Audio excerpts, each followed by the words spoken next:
How to collaborate on Instagram after posting.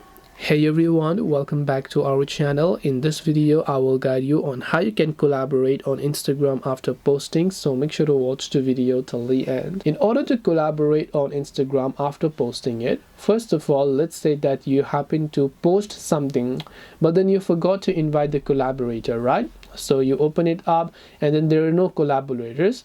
Now if I just tap the three dots option here, and then here you can see a sort of options, which if I tap the edit button, here you can see the only option I have is to edit the caption and tag the people. Now tagging the people will also do the job, but that's not something similar to invite collaborator. You can see there is no option to invite a collaborator. So unfortunately it is not possible to invite collaborators on Instagram after you have already posted a certain post. So all you have to do in this case is just tap the plus button here, then try to delete the previous post, and now next time whenever you're posting it, you can tap on the tag people option and then tap on invite collaborators if you want to invite it. Otherwise you will not be able to do so. This way you should be able to collaborate on Instagram after posting.